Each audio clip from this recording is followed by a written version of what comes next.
Welcome to Where East Meets West. I'm your host, Sister Jenna, and we are so thrilled to be having this collaboration with America Meditating Radio and Epilogue as we continue to find ways and how to bridge these two incredible cultures of India and America.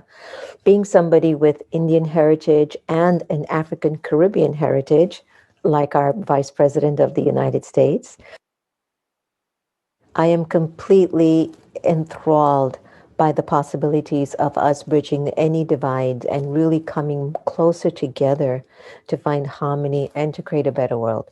Today, you're going to laugh a lot on the show. We have the wonderful comedian Dan Nainan, who is an incredible young man and who's been doing so much work in charity with his humor. He's got an upcoming book coming out. But let me give a little bit of an introduction of Dan. Dan Nainan is the world's only half Indian, half Japanese, 100% clean comedian. He has performed for President Obama, President Trump, Hillary Clinton, Arianna Huffington, Michael Bloomberg, Kamala Harris, to name just a few. Dan has performed in 28 countries on 5 continents and has visited 63 countries total. He's also an actor and voiceover talent, having appeared in the Apple Get a Mac commercial on Billions, Saturday Night Live, Family Guy, and 2 feature films, The Hoax and The Last Airbender. Before becoming a comedian, Dan was a senior engineer with Intel Corporation in Silicon Valley. He later left his job with his Intel to pursue comedy full-time. In December of 2015, he suffered a traumatic brain injury by falling and hitting his head at a gym. He nearly fell into a coma, and he had to undergo surgery for an epidural hematoma. It took about 8 months, but he recovered fully. And we're so glad to have him here with us on Where East Meets West to bring some laughter and some light. We go way back because he has performed for one of my big events at a gala that we held for our 20-year anniversary here in Washington, D.C. All right, everyone. So Dan's introduction, I could go on and on because a few years ago, he came to my rescue to perform for our 20th year anniversary of our time here in Washington, D.C. And he made us laugh like you wouldn't believe. Actually, I just kept wanting more and more and more of Dan Nainan. But then again, everybody knows how much I love to laugh, right? So welcome, Dan, to Where East Meets West. Thank you so much for joining us today. Thank you. It's an honor and a pleasure to be here, and thank you so much. And it's so nice to see you again. It's been such a long time. Likewise. Yeah. So how have you been coping with the COVID? Has there been like any major developments emerging for you? Well, believe it or not, before the COVID, I was sporting a little bit of a belly, and that has completely gone. And the benefit from not eating out and traveling so much is actually being able to go to the gym. I mean, I had 6 months off from the gym, and I lost 12 pounds of muscle, and I was only 163. But I've been working out religiously since September, and thank goodness, I've gained back about 13 pounds. So that's been a silver lining of the virus. I So, got you. I got uh, you. I have to tell you too, I've not been gaining and I've been so happy about that too. I've been just keeping it really in check. Well, listen, East meets West. It's all about cultures like ours. We are mixed. You are half yes, Indian, half Japanese. I'm half Indian, half Caribbean African. And the right. way we Like the vice come president. and the way we come into the world is a little different. I mean, I have to tell you from my perspective, I live my life with this vision, Dan, of the whole world belongs to me and I belong to the whole world. I'm not leaning too much on my Indian side. I don't lean too much on my African side. I'm just in the middle. What's it like being multicultured? Well, I'll tell you, if nothing else, growing up, the food was amazing because Indian food, Japanese food, and of course, American food. So I guess you could say for us, life was a bowl of rice. I mean, it was great from a culinary standpoint. And so, I mean, it's great to have 2 cultures, all 3 cultures, as you probably know, is to be Indian, Caribbean, and American, and I think it's the best of everything. Me too. Have you ever found yourself sometimes, because I do, I have, but sometimes you would be like, oh, this particular part of my culture, don't bring it here. And then I would also recognize certain other aspects and say, oh, definitely, I want to bring this everywhere I go. Have you ever found yourself being very, very clear in what are some of the strengths with all the cultures that are, working through your personality? Well, I see from the Indian side.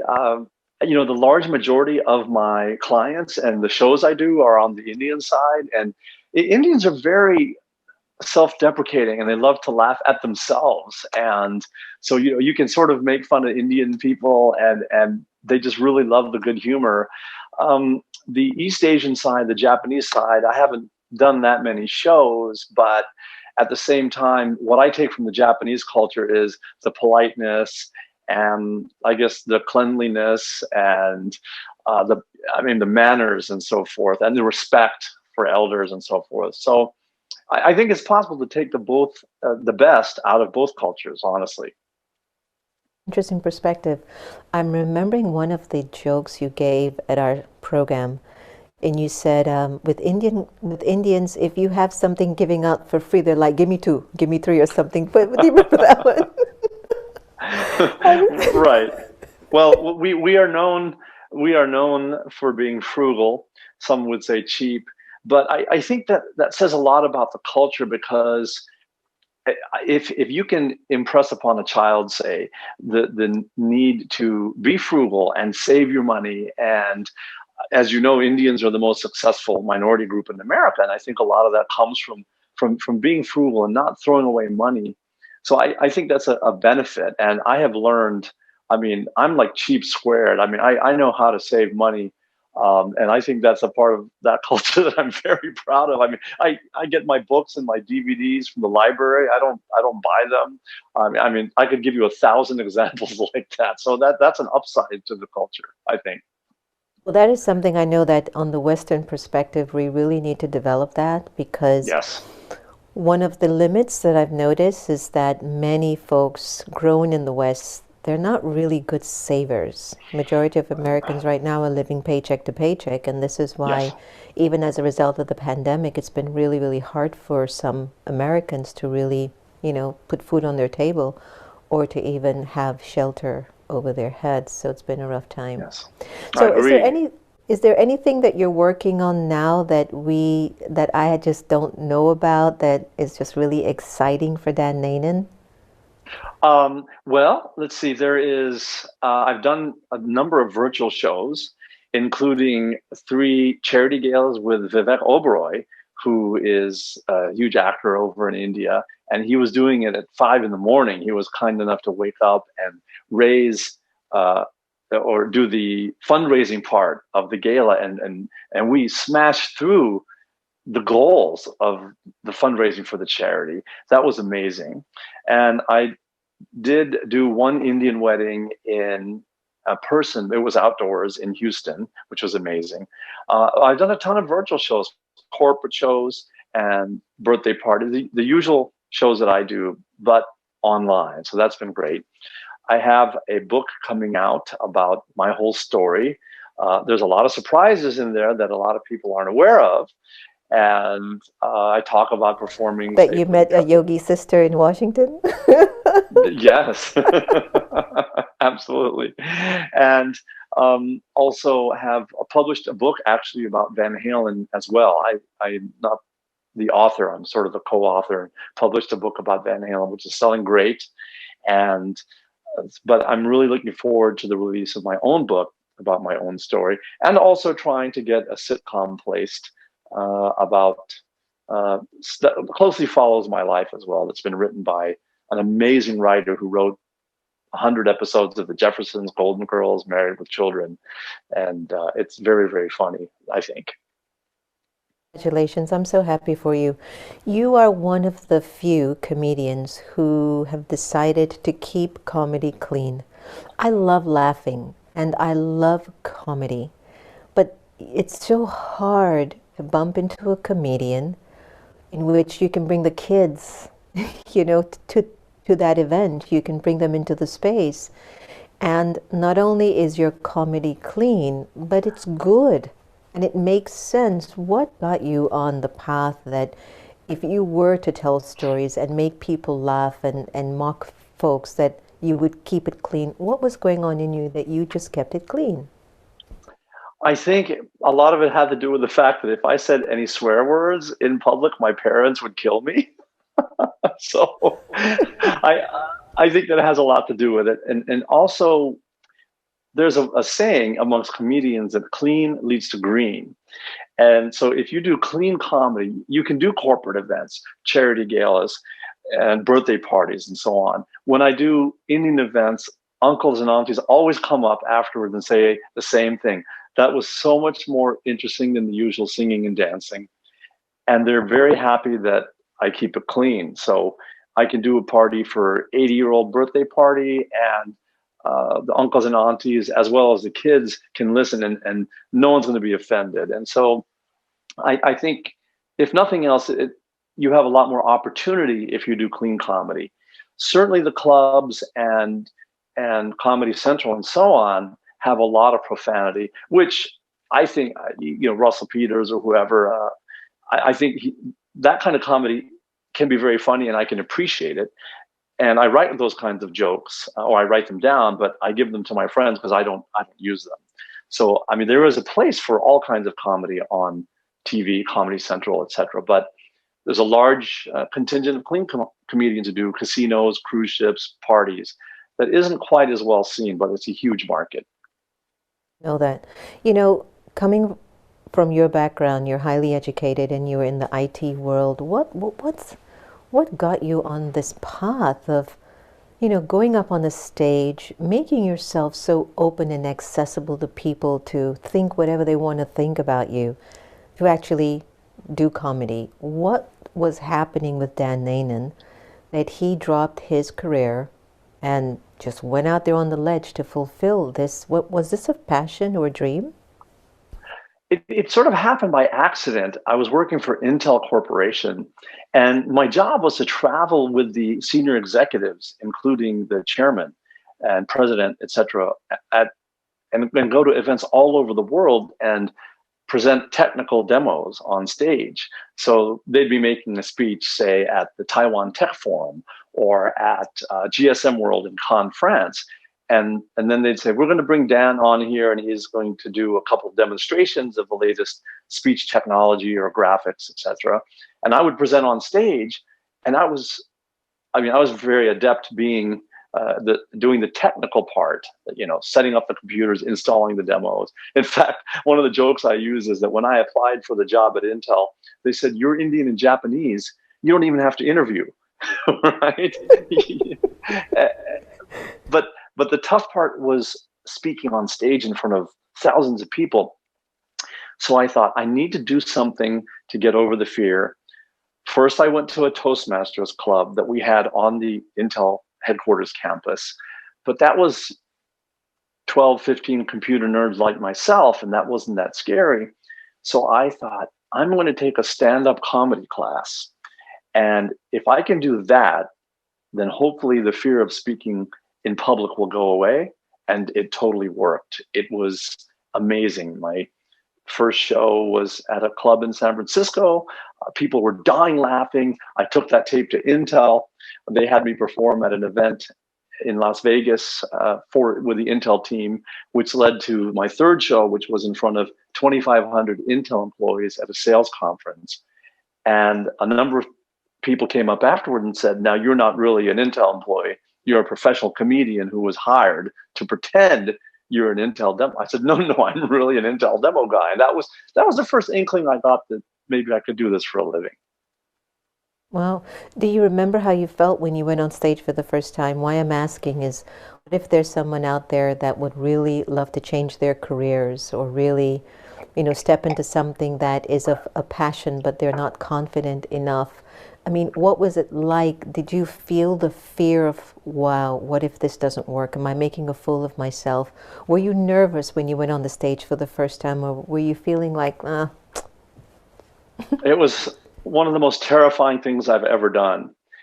That and bungee jumping and skydiving. It's the first thing is you get up on stage, and even though it was packed, 300 people in the club, you realize that you can see a few faces in front, and then you can't see anybody else because the lights are so bright. I've heard from people who perform, say, at Madison Square Garden, that there's 20,000 people, but you really can't see them. You can only see the people in the front, and because of the lights. So that is very disconcerting. So yes, it's terrifying to do that for the first time. Now, if you've done it 1,000 times, then it's a lot easier, right? But the first time is scary. But as far as people trying to do something like this that's out of the box and creative and requires um, some real guts, I would say go for it, because the rewards can be amazing if you can do it. Just doing it one time even is worth it. Advice. There are a lot of Indians right now that are stepping up to becoming comedians in Yeah. India, and it's become a really, really big thing. And Yes. many of them are working jobs, and at nights they're going into these, improv spaces and doing their comedy. Where do you pull your jokes from? What does a comedian, what does a soul who plays the role of a comedian, where does he pull the stories from? How do you see things the way you see it? Let's say that, yeah, I see that Indians, and then I might say, yeah, they're cheap, so if you say it for free, then they'll come and they'll take two. How are you able to find that humorous and go, yeah, but let me explain, no? Like, where do you pull the jokes from? I think there's two kinds of comedians. There's the ones that say, okay, like Jerry Seinfeld, I'm going to sit and I'm going to write for 4 hours today. Uh, I can't focus like that. The other kind of writing is something happens or you see something and then you think, I might be able to make a joke out of that. For example, I was hit by a car in November of 2019, and I noticed that the taxi driver who hit me was Indian, and the doctor who treated me was also Indian, at the hospital. So I thought, okay, so one Indian tried to kill me and the other one saved me. Um, and I mean, I got like 25 jokes out of this. I can tell them to you, but everyone was just. Uh, I was on the way to physical therapy for my shoulder when I got hit, and I called them and I said, I'm not going to be able to make it because I got hit by a car. And they said, well, that's terrible. Maybe we can sign you up for some more appointments. I mean, real life things that happen to you become the basis of jokes, and then you kind of twist the truth a little bit. But I think a lot of the source of material is things that really happen to you. My friend wrote the most offensive joke. He said, I don't want to say that all Asians look the same, but all Asians with masks look the same. And that to me was. Oh, that is mean, but I can get that. I get that. And I don't want to use that one, but I just think it's so funny. And so you think of something funny, you hear something funny in conversation, you write it down, you try it in front of an audience. If it works, you keep it, and if it doesn't work, you throw it away or you fix it. And so this is the basis of where comedy comes from. It's from all. It can come from anywhere. Now, one of the things that I'm so proud of you for is that you have performed in front of some of the most prominent people globally, whether it was President Barack Obama or President Bush or President Trump, or maybe the future, maybe the next one will be President Biden, who knows. But despite all of them, you've done a lot of shows. Was there one for you that kind of stuck out for you that really touched your heart after that performance? You just felt like, wow, that was really precious. I think that, well, first of all, I have not performed for President Bush. I did perform for Trump and Obama, and those were certainly wonderful, wonderful. I think the shows I really like are when I'm making a difference, and I like to donate my CDs and DVD sales, and not just a portion. I donate the whole $20 times however many I sell, and I like the ones where it'll be like an animal charity or a charity for children. or a charity for domestic abuse, which is a large number of charities, unfortunately, in the South Asian community. I think, and sometimes I'll have these testimonials with kids in India on a live call and whatever. So those are very, very fulfilling, where I feel like I'm making some sort of a difference in that way to whatever the cause is. So those are fulfilling. Of course, performing for Trump and Obama and getting to meet them. And both of them, surprisingly, were both very, very nice to me. And also got to perform for, I think, a future president, Kamala Harris. And I've got to get that video of her saying Dan is funny up on my reel as well. And that was wonderful. So and 50,000 people in Times Square as well. That was quite an experience. After a while, no, when the audience gets that large, you just step into another zone. It's no more about 1 or 50 million. It's just you and your talent, isn't it? Well, it's funny because if you're in a smaller crowd, that is more nerve-wracking. I found out after my first big crowd opening for Russell Peters for 2,000 people, I was terrified. And then I realized a big crowd is better because, see, people are self-conscious about laughing when there's 30 or 50 people, but when there's 2,000 people, everyone laughs at once because no one is self-conscious. So it's actually easier to perform for larger crowds, believe it or not. Becomes more unlimited.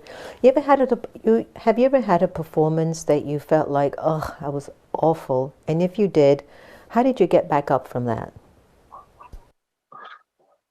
And let me tell you something, that is the worst feeling in the world. And that's going to happen to any performer, because there's a gradation, because even the greatest performers, musicians, whatever, will say, oh, that was a terrible show.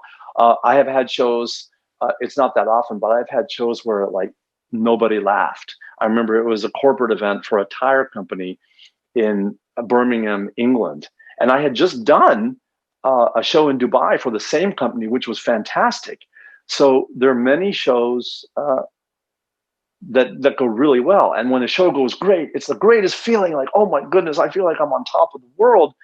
And when you have a terrible show, it's like, maybe I should get a job, and it's the most humiliating thing. But the way to pick yourself up from that is just to say, you know what, that was a bad show. I'll fix what I can, and the next show will be better. And then you have a great show, and then you're like, okay, then you feel great again. So good. I didn't know that you were supporting so many charities. A lot of celebrities and entertainers, there's a sort of a stigma connected to them that they can sometimes be very self-absorbed. And yes, if you endorse a product or you endorse somebody, it's fine. It's just a part, again, of building your brand. But one of the things that I've often wished is to see a lot more celebrities or people with influence to be able to offer their brand and the energy of the people that follow them to causes. You mentioned domestic abuse. That's been a huge one, especially during COVID. Is there any particular reason why that's been one of the causes that you've been supporting? Because sometimes you can't find a lot of humor in that at all. Well, I think, if it's something that is very upsetting like that, or, I mean, I did a fundraiser, which was actually, that was the one with Hillary Clinton at Christie's, and that was after the tsunami. And there are a lot of causes I work with where it is very sad and touchy subject matter. However, that isn't really something I would joke about if I were performing. I mean, if I'm at a domestic abuse event, which I've done many of, I mean, I'm not going to start making jokes about domestic abuse. That's not, that wouldn't really work. It's more just, I just go about and do my regular humor and make people laugh and sort of forget about things for a while. And then realizing that the event is to raise money and to donate the CD and DVDs, and hopefully soon the books sales. And so I think I wouldn't talk about, I wouldn't make jokes about domestic violence or, but I would, I would, as being the MC, I would, say, this is a great cause and so on. And domestic abuse it's a very, very important cause, and something like 80% of women are even too afraid to report that they're being abused. So this, we need to do this to raise awareness, and then that's separate from telling jokes maybe at a different time. So, Well, thank you. Just thank you for doing that and giving back in the way that you I have think it's been. important. Yeah. Yeah, it's so important nowadays. So as we come to a close, you know I love laughing, and I want to laugh until I turn blue. I mean, have you got any new stuff, materials that you've been working on that we will get a little peep preview? Um, well, that doesn't really ever really work for one person, but I mean, you have a great sense of Oh, humor, come but on, just imagine I'm like a million people. You're oh talking to boy. me. You sort of put me on the spot. I'd probably do my Trump impression, but that might not be too timely. Let's Indians see love here. Trump. Well, let me tell you something. I'm absolutely fantastic. I'm absolutely fantastic.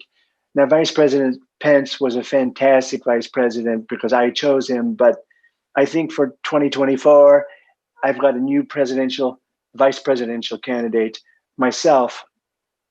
Instead of Trump Pence 2024, it's going to be Trump 2024, or Trump squared.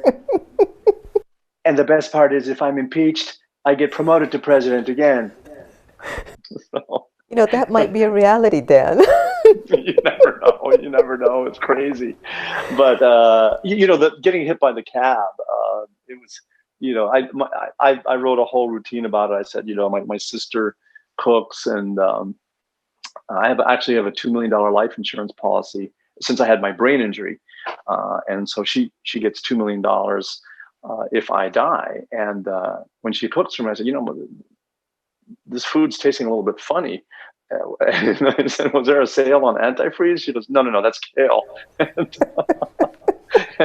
And I actually got hit. Never tell your relatives what your life insurance policy amount Right. is. And then I got hit. I got hit actually in front of the New York Life building. This is true, at 27th and Park. I got hit in front of the New York Life building, and I have a life insurance policy with New York Life, believe it or not. And I asked them if they could get me the video, the security video of me getting hit. And my friend said, "Why do you want that?" I said, "Well, I can put that on my acting reel and prove I do my own stunts." So, so there were like 25 jokes like that I've written about the getting hit by the car. So it just shows you that, or the brain injury I had. I would love that. I would love that. Now, Nainan, you have been such a joy. And Thank you as you for well. bringing, Thank yeah, you. thank you for bringing joy to our world, especially at a time when, some of us are struggling to keep it real and to keep it happy and to be inspired. And the fact that you're living here in the West and you have such deep roots in the East, and, here you're bringing the best of all that you are to the And world. thank We you. thank you. We thank you for Thank you that. for all you do. And I mean, you're doing, I guess, God's work, and I'm just a clown. But when I went to that event in Washington to see her, and that speech, or her talk, I mean, it was just, put the phone down, and it was wonderful to be part of that. That really affected me, and it made me think. And then sitting across from her, so I said, "Hey, are you going to hit the tables now?" That was a very she, lovely night, huh? yeah, it was wonderful. Thank you for having me there. And again, thank you for all you do, and working with all these wonderful people. It's incredible. Well, Dan Anan, thank you for joining us for Where East Meets West and for bringing more light into the strength of these both cultures. I keep believing that if India and America can just become one, the world will become heaven. I believe there'd be a golden age because there's such good qualities with these both dimensions, and who knows, maybe it'll happen. I'm very Maybe, optimistic. Indian culture, having it here and having people laugh, and again, being willing to laugh at themselves, and enjoying. And I mean, it is a tough time, but perhaps laughter can help bring some light to people while they're going through this. that you do. Dan Nainan, thanks for joining us again. You take Thank care. you. Please be safe, and please don't go get hit by any more taxis in New York. Okay, okay. All right, I All hope right. not. I have 9 lives. All righty. You take good care. Thanks. Thank you very much. Thank you. Thank you. Bye. Bye. Thank you so much for joining Where East Meets West. If you like the show today, please let us know. Drop us a DM or a comment at Epilogue on Instagram or on our website, or go to America Meditating and let us know how you feel. Don't forget to subscribe and keep in touch. All the very best.